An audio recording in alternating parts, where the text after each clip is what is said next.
هاي اجر الصوص. هاي اجر مين؟ بطة. اجر البطة. هي لانه كتير مقربة الصورة عليها وطلعوا كيف في بينها جلد. هذا الجلد اسمه غشاء جلدي، يعني اصابعها ملزقة ببعض. البطة. اجر مين؟ فلامينجو. زقفولها كتير كيف حامي.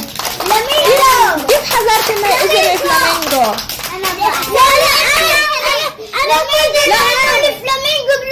لانه لونه زهري. بتعرفوا انه بكون لونه ابيض بس ياكل كتير كتير كتير وتصير كتير قوي وماكل كتير وشبعان بصير لونه زهر، وكل ما كان لونه كتير ابيض يعني بكون كتير جوعان او ممكن مريض. فلامينجو.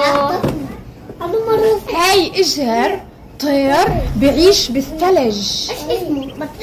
بطريق. رائع. بقدرش يطير لانه جسمه كبير وثقيل وجناحه كتير قصير، وهي اجر البطريق. الصوص، البطة، الفلامينجو والبطريق من مجموعة الطيور، بس الصوص مختلف عنهن. شو بهالاصابع؟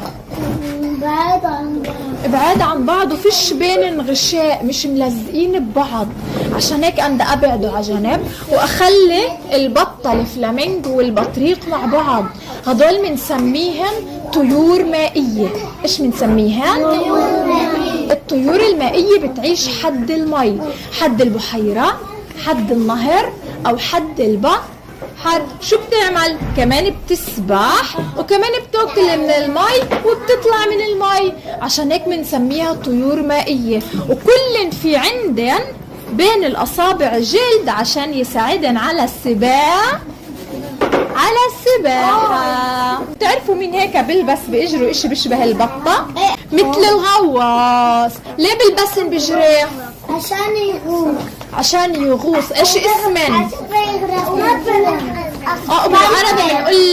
بالعربي بنقولن زعانف سباحة.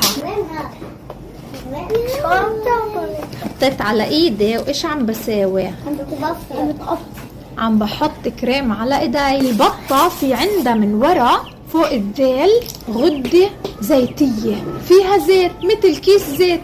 قبل ما بتسبح بمنقارها بتفرك هاي الغدة وبتدهن على كل الريش على جسمها بالمنقار، وريشها بصير مليان زيت عشان لما تفوت تسبح بالمي الريش ما يتبللش مي ويسحل عنه المي، وهيك جسمها بضل خفيف. 1 2